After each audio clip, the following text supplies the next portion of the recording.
नमस्कार दोस्तों। प्रस्तुत है देवेंद्र कुमार मिश्रा जी के द्वारा लिखी कहानी सरिता। वो ठीक मेरे सामने से गुजरी, एकदम अचानक। मन में बेचैनी सी हुई। उसने शायद देख लिया था मुझे, लेकिन अनदेखा करके पल भर में बिल्कुल नज़दीक से निकल गई। जैसे अजनबी था मैं उसके लिए, कोई जान पहचान ही ना हो, इस जन्म में मिले ही ना हो कभी। मेरा कोई अधिकार भी ना था उस पर कि आवाज़ देकर रोक सकूं और पूछूं, कैसी हो, क्या चल रहा है आजकल। उसने भी कभी शायद बात करना नाजायज़ समझा हो। शायद इस तरह आमने सामने से निकलने पर उसे लग रहा हो जैसे कोई गुनाह हो गया हो उससे। आज का दिन उसके लिए बुरा साबित हुआ हो। कहाँ से टकरा गए, क्यों, कैसे देख लिया। यही वो लड़की थी। लड़की पहले थी, अब तो वो महिला थी, शादीशुदा, किसी की पत्नी। लेकिन जब मेरी पहली मुलाकात हुई थी, उस समय वो लड़की थी, एक सुंदर लड़की जो मुझसे मिलने के लिए बहाने तलाशती थी। मुझे देखे बिना उसे चैन ना आता था। हम कभी पार्क में तो कभी रेस्टोरेंट में, कभी क्लब में तो कभी सिनेमा हॉल में मिलते थे। धीरे धीरे प्यार परवान चढ़ने लगा। प्रेम के पंख लगते ही हम उड़ने लगे, आसमान की सैर करने लगे। जब मौका मिलता मोबाइल पर बातें करते, एक दूसरे को एसएमएस करते रहते। दोनों दुनिया से बेखबर प्यार में डूबे रहते। बहुत थे उसे देखने वाले, बहुत थे उसके चाहने वाले, लेकिन वो केवल मेरे साथ ही थी, मेरी थी। वह मुझे बेइंतहा प्यार करती थी। देखता तो मैं उसे रहता था, लेकिन मेरे देखने से क्या होता है। ताजमहल को तो हजारों लोग देखते हैं। बात तो तब थी जब वो मुझे देखे। कॉलेज शुरू हो चुका था। वो प्रथम वर्ष में थी और मैं द्वितीय वर्ष में। जैसा कि रिवाज चला आया है, कॉलेज में नए छात्रों की खिंचाई करना, उन्हें परेशान करना, अपमानित करना, प्रताड़ित करना। इसे परिचय का नाम देने वालों को पता नहीं था कि बाद में यह कुरीति बन जाएगी और एक गंभीर अपराध का रूप धारण कर लेगी। जब सीनियर छात्रों ने उससे कहा कि वह आई लव यू कहे, तो उसने इनकार कर दिया।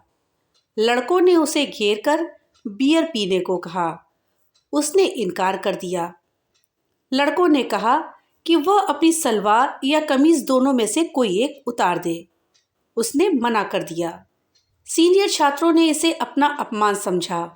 उन्होंने उसके गालों पर तमाचे मारना शुरू कर दिया।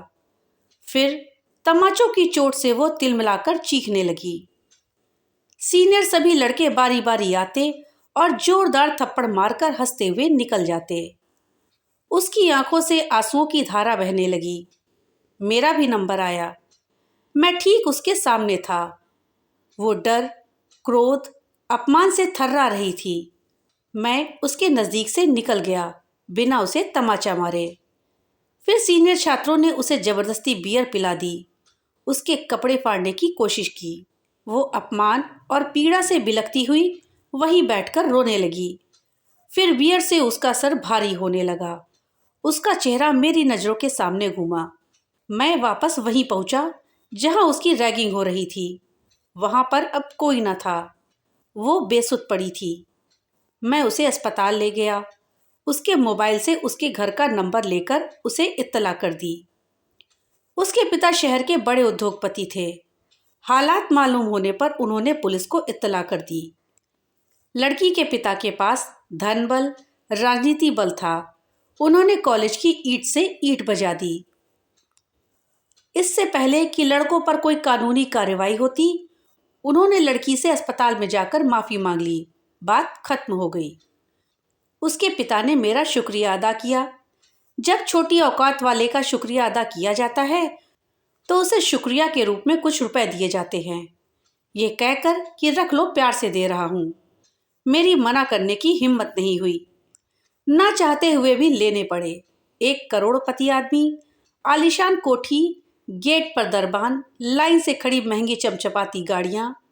मैं उनके व्यक्तित्व के आगे दब गया था। अगर कॉलेज के लड़कों को उसके पिता की औकात के बारे में पता होता तो भूल कर भी ये गलती नहीं करते। अब सब उससे संबंध बनाने का प्रयास करने लगे। लेकिन उसने मुझे देखा उस नज़र से जिस नज़र से इस उम्र में हर कोई चाहता है कि उसे देखा जाए। वो मुझे कॉलेज की कैंटीन में ले जाती। यदि मैं पहले से किसी दोस्त के साथ बैठा होता तो वह आकर कहती, एक्सक्यूज़ मी, क्या मैं बैठ सकती हूँ? क्या आप हमें अकेला छोड़ सकते हैं? मेरे दोस्त शर्मिंदगी गुस्से से उठकर चले जाते। हेलो सरिता, उसने हाथ बढ़ाया। मैं देव, मैंने हाथ बढ़ाया। दो हाथ मिले, आंखें चार हुईं, धड़कनों की गति बढ़ी, कुछ और नज़दीकियाँ बढ़ी और पास आए। गले मिलने लगे तो धमनियों में रक्त का संचार बढ़ने लगा। कॉलेज की ओर से पिकनिक टूर हुआ। मैं अपनी आर्थिक स्थिति के चलते जाने को राजी न था। उसने अपनी तरफ से मेरी फीस अदा करी और मुझे यह कहकर ले गई कि पिकनिक तो बहाना है, हमें एक दूसरे के साथ समय बिताने का मौका मिलेगा। सभी छात्र हिल स्टेशन का लुत्फ उठाते रहे, लेकिन हम दोनों बाहों में बाहें डाले अपनी ही दुनिया में खोए रहते। प्यार मोहब्बत के वादे करते। हम दोनों एक दूसरे के दिल की गहराइयों में उतर चुके थे। उसने कहा, मैं तुमसे प्यार करती हूँ, तुम्हारे बिना जी नहीं सकती। प्यार तो मैं भी तुमसे करता हूँ, लेकिन इस प्यार का अंजाम क्या होगा? मैंने कहा, वही जो हर प्यार का होता है। मैं गरीब हूँ। तो क्या हुआ? अपने पिता से पूछ कर देखना। यार, प्यार मैंने किया, शादी मुझे करनी है, जीवन मेरा है, जीना मुझे है, इसमें मेरे पिता का क्या लेना देना? यह भी पिता से पूछ कर देखना। वो चिढ़ गई। मैंने उसे मनाने का हर जतन किया, उसे फिल्मी शेरो शायरी सुनाई, प्रेम भरे गीत सुनाए। उससे लिपट गया, उसके गालों को चूमा, उससे माफ़ी मांगी। वो खिलखिला पड़ी, स्वच्छंद पवित्र बहती नदी की तरह, अपने नाम की तरह। हमारी मुलाकातें बढ़ती गई, हमारा प्यार बढ़ता गया। कॉलेज में सबको पता था हमारे प्यार के बारे में, सब जलते थे हमारे प्यार से। एक दिन सरिता ने कहा, मुझे अपने घर के लोगों से मिलवाओ। मैं डर गया, क्या सोचेगी? कहीं मेरी गरीबी का मजाक तो नहीं उड़ाएगी? किससे मिलवाऊं घर में? गरीब मोहल्ले में एक दो कमरे का कच्चा मकान, जवानी की दहलीज लांघ चुकी कुंवारी बहन, जिसकी शादी दहेज के कारण ना हो सकी। विधवा बूढ़ी माँ, जिसके मन में ढेरों बोझ, चेहरे पर झुंझलाहट और मुंह में कड़वे बोल थे। क्या कहेगी माँ कि मेहनत मजदूरी करके पढ़ाने के लिए भेजा और बहन की शादी करने के बजाय खुद इश्क कर रहा है, अपनी शादी की योजना बना रहा है। खैर, सरिता नहीं मानी। मैं उसे अपने घर ले गया। वो बहन से मिली, माँ से मिली, प्यार से बातें हुई, चाय नाश्ता भी। लेकिन सरिता के जाने के बाद माँ ने मुझसे कहा तो नहीं, लेकिन खफा खफा सी नज़र जरूर आई। उनका अनकहा मैं समझ गया। मुझे नौकरी की तलाश कर घर चलाना है, मुझे हर हाल में बहन की शादी करनी है, ये मेरा दायित्व है, बाकी सब बाद में। पढ़ाई के साथ साथ मैं नौकरी के फॉर्म भी भर रहा था, तैयारी भी कर रहा था नौकरी की, लेकिन हर जगह से नाउम्मीदी, असफलता, घर में घुटन सी होती। पढ़ाई से मन हटने लगा, लेकिन मेरे हाथ में कुछ भी ना था। मेरे पास एक सीधा रास्ता ये था कि सरिता से शादी करके घर जमाई बनकर अपनी गरीबी से मुक्ति पा लेता, लेकिन आत्मसम्मान आड़े आता। सरिता करोड़पति पिता की इकलौती बेटी थी। वो प्यार के खुमार में महल से झोपड़ों में आने को तैयार हुई थी। वो मुझे झोपड़े से महल में ले जाने को भी राजी थी, लेकिन मेरी समझ में नहीं आ रहा था कि क्या करूं और क्या ना करूं। मैं कैसे एक कलकल बहती पावन शुद्ध साफ नदी का रुख मोड़कर उसे अपनी गरीबी के दलदल में ले आऊं? कितने दिन रह पाएगी? कैसे उन अभावों को सह पाएगी? क्यों लूं मैं उससे इतनी बड़ी कुर्बानी? कैसे उसके घर जाकर अपने जमीर को मारकर उसकी अमीरी में अपना मुंह छिपा लूं? क्या सोचेगी मेरी बूढ़ी माँ, जिसके पास पूंजी के नाम पर सिर्फ मैं था? तुम्हारी समस्या क्या है? सरिता ने पूछा। मैं सब में राजी हूँ, या तो तुम निकलो अपनी गरीबी से या फिर मुझे ले आओ अपनी गरीबी में। मुझे सिर्फ तुम्हारे साथ चाहिए। जगह जो भी हो, महल हो या झोपड़ा, जहाँ तुम वहाँ मैं। तुम्हारे बिना मुझे महल भी स्वीकार नहीं है। मैं चुप रहा। तुम बोलते क्यों नहीं? सरिता ने झल्ला कर कहा। मेरे पास बोलने को कुछ भी नहीं है। मुझे समय चाहिए। समय का काम है गुजरना। समय गुजरता रहा। कॉलेज पूरा हो चुका था। मैं नौकरी के लिए प्रयास करता रहा। सफलता तो जैसे मेरी दुश्मन थी। सरिता मुझसे मिलती रहती, फोन पर बात करती रहती। गुजरते वक्त के साथ मैं टूट रहा था और सरिता शादी की जिद पर अड़ी थी, जो कि उसके प्यार का हक था। सरिता का कॉलेज भी समाप्त हो चुका था। मेरी दुविधा को समाप्त करने के लिए सरिता ने अपने पिता से बात करी। एक दिन सरिता ने कहा, पापा ने घर पर बुलाया है, उन्हें कुछ बात करनी है। मैं उस विशाल कोठी के सामने खड़ा था। दरबान ने हिकारत के भाव से गेट को खोला। विदेशी कुत्ते भौंक रहे थे। मुझे लगा जैसे मेरी गरीबी को दुत्कार रहे हों। विशाल कोठी के बाहर सरिता के पिता बैठे चाय की चुस्कियां ले रहे थे। मैं पहुंचा। उन्होंने बैठने को कहा। उन्होंने नौकर को इशारा किया। नौकर फौरन चाय लेकर आ गया। उन्होंने नौकर को जाने को कहा। अब मैं इस विशाल व्यक्तित्व के सामने खौफ खाए बैठा था। मुझे डर नहीं था, लेकिन अपनी औकात से वाकिफ था। उन्होंने अपनी रौबदार आवाज में कहा, क्या चाहते हो? जी कुछ भी तो नहीं, मैंने अचकचा कर कहा। सरिता से शादी करने की हिम्मत है? जी नहीं। घर जमाई बन सकते हो? जी नहीं। फिर आगे क्या सोचा है? मैं चुप रहा। शादी तुम कर नहीं सकते, नौकरी तुम्हें मिल नहीं रही, घर की जिम्मेदारियों के चलते जीवन तुम्हारा गुजर जाएगा। मेरी बेटी का क्या होगा? क्यों उसका वक्त बर्बाद, मेरा मतलब जीवन खराब कर रहे हो? फिर मैं चुप रहा। तुम्हारा आत्मविश्वास डगमगा चुका है। अच्छा चलो एक समझौता करते हैं। सौदा चाहो तो सौदा समझ लो। मैं वही नजरें झुकाए शांत बैठा था। एक नज़र सरिता के पिता को देखता और फिर नजरें झुका लेता। मैं अपने दोस्त की कंपनी में तुम्हें नौकरी दिलवा सकता हूँ। सुपरवाइज़र की पोस्ट खाली है, अच्छी तनख्वाह है। तुम्हारी बहन की शादी के लिए लोन भी दिलवा सकता हूँ। बदले में तुम्हें सरिता को छोड़ना होगा। मुझे नौकरी मिल गई, बहन की शादी के लिए पैसा भी। बूढ़ी माँ का बोझ उतर गया। सरिता ने अपने पिता से पूछा तो उन्होंने उत्तर दिया। उसने अपनी जिम्मेदारी और प्यार में से जिम्मेदारी को चुना। तुम उसे भूल जाओ। ना वो घर जमाई बन के रहने लायक है और ना ही जैसा दामाद मुझे चाहिए वैसा बनने लायक है। पूर्ण समर्पित तुम्हारे प्रति वो वैसा नहीं है और ना ही तुम्हें अपनी गरीबी में रखने को राजी है। तुम भी वहाँ नहीं रह पाओगी, मैं जानता हूँ। सरिता मेरे पास आई। उसने अपना गुस्सा मुझ पर उतारा। क्यों किया था प्यार? क्यों किए थे झूठे वादे? तुम फरे भी निकले।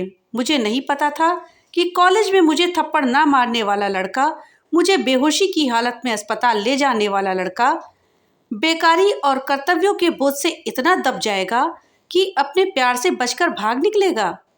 मैं चुप रहा तो मेरी चुप्पी उसने तोड़ दी। वो कल कल बहती पवित्र नदी का शुद्ध जल आज मेरे सितम, मेरी चुप्पी से रुक सा गया था। मानो किसी बड़े बांध में बंधकर उसका प्रवाह रुक गया हो। उस उमड़ती घुमड़ती नदी का पानी मटमैला सा हो चुका था। तुमने मेरा सौदा कर दिया, मुझे बेच दिया अपने कर्तव्यों की आड़ में। मुझे कॉलेज की रैगिंग के वे चाटे, वे कहे वह अपमान उतना भारी नहीं लगा जितना तुम्हारी खामोशी। तुम अपनी गरीबी, अपनी जिम्मेदारियों, अपनी बेकारी में अपने प्यार को हार चुके हो और वह चली गई। आज वर्षों बाद जब सरिता इतने नज़दीक से अचानक गुजरी तो यूं गुजर गई मानो मैं उसके लिए दुनिया से गुजर गया हूँ। शायद दुनिया का सबसे गुजरा व्यक्ति था। तभी तो उसने पल भर भी रुकना, मेरी तरफ देखना भी गवारा ना समझा। उसके पीछे उसका पति था, मेरा कॉलेज का दोस्त, रैगिंग मास्टर। समर मुझे देखकर रुक गया और बोला, अरे देव, तुम यहाँ कैसे हो? मैं ठीक हूँ, अपनी कहो। मैंने पूछा। मैं भी ठीक हूँ, पर तुम यहाँ कैसे? समर ने पूछा। भाई समर, मैं यहाँ कपाड़िया से मिलने गया था, पॉलिसी के संबंध में। वरना इतने बड़े महंगे होटल में मेरी क्या औकात आने की। वो हंसा। मैं ही कपाड़िया हूँ, मैंने ही बुलाया था। मैं भौचक्का रह गया। कहा, तुम तो समर हो, क्यों मजाक करते हो? उसने मेरी बात काट कर कहा, चलो कॉफ़ी पीते हुए बात करते हैं। मैं एजेंट था, क्लाइंट के पीछे चलना मेरी मजबूरी, मेरी रोजी रोटी थी। समर ने कॉफ़ी मंगवाई, मैंने फॉर्म निकाला। मैं उसके बताए अनुसार फॉर्म भरता गया। नॉमिनेशन में सरिता कपाड़िया का नाम आते ही पल भर के लिए हाथ रुक गया। उसने हंसते हुए बताया, तुम्हारी चुप्पी से सरिता कटी पतंग की तरह हो गई थी। मैं भी मध्यम वर्ग का था, मुझे भी पैसा, ऐशो आराम की जिंदगी चाहिए थी। यूँ समझ लो कि वो कटी पतंग मैंने लूट ली। मैं उसके जीवन में आया, उसे प्रेम, दिलासा, अपनापन दिया, उसका दिल बहलाया। वो पहले से ही टूटी हुई थी, मुझसे जल्दी जुड़ गई। उसके पिता ने शर्त रखी कि तुम्हें घर जमाई बनना होगा, अपना सरनेम चेंज करना होगा। मैं जो चाहता था वो मुझे मिल गया। मैं पूरी तरह से कपाड़िया होकर सरिता और उसके पिता के कहने पर चला। आज मैं कपाड़िया सेठ हूँ। तभी सरिता आ गई। उसने मुझे उचटती निगाह से देखा। मैंने उसे देखकर पहलू बदल दिया। उसने कुछ भी पीने से इनकार कर दिया और समर से पूछा, ये यहाँ कैसे? बहुत दिनों से पॉलिसी लेने के लिए फ़ोन कर रहा था। ये मुझे नहीं पहचान पाया। मैं पहचान गया। मैंने सोचा, चलो दोस्त की मदद हो जाएगी। सरिता ने व्यंग से कहा, कैसे पहचान पाते? तुमने अपनी जाति बदल ली। फिर हंसते हुए कहा, प्रेम तो कोई तुमसे करना सीखे। प्रेम में क्या जाति, क्या धर्म। पर कुछ लोग ऐसे भी हैं जो अपने आप को बदल ही नहीं पाते। समर ने कह कहा लगाया। इस कह कहे में वो अपना अपमान छिपा रहा था। उसने मुझसे पूछा, देव, घर में सब कैसे हैं? ठीक हैं। मेरा मतलब तुम्हारी पत्नी, बच्चे? मैंने अपनी जिम्मेदारी के कारण शादी नहीं की। विधवा बहन के 2 बच्चों का पालन पोषण कर रहा हूँ। सुपरवाइजरी की नौकरी छोड़ दी। वह नौकरी मुझे एहसान लगने लगी थी। किसी का कर्ज, कोई सौदा, फिर LIC एजेंट बन गया। अब दिन रात ग्राहक तलाशता हूँ। सरिता की आंखें भर आईं। फिर आंसुओं को रोकते हुए, जो लोग जीवन में सही समय पर सही निर्णय नहीं ले पाते, जो लोग जीवन में बड़े फैसले नहीं कर पाते, उनका कुछ नहीं हो सकता। समर को लगा कि पुराना प्रेम फिर से हिलोरे ना मारने लगे। अतः उसने उठते हुए कहा, अच्छा देव, हमें चलना चाहिए। चलो सरिता। देव अपनी फाइल और कागजात समेटने लगा। समर और सरिता बाहर निकल गए। सरिता यूं चल रही थी समर के साथ, मानो अंत में हर नदी का अंजाम ही हो खारे सागर में मिलकर मरना। उसने अपनी नियत स्वीकार कर ली थी। देव की एक चुप्पी ने सरिता के जीवन में ऐसा बांध बना दिया कि उसे फिर से कल कल करके बहने के लिए किसी समर रूपी सागर में पनाह लेनी पड़ी। यह जानते हुए भी कि समर ने शादी उसकी दौलत की खातिर की थी। गंगोत्री की गंगा खारे पानी में मिलकर विलीन हो चुकी थी। उसकी सरिता मर चुकी थी। सरिता के मरने में उसका भारी योगदान था। देव की सरिता, समर की सरिता, सागर में विलीन सरिता, उसकी चुप्पी से अधूरी, अतृप्त, उदास सरिता।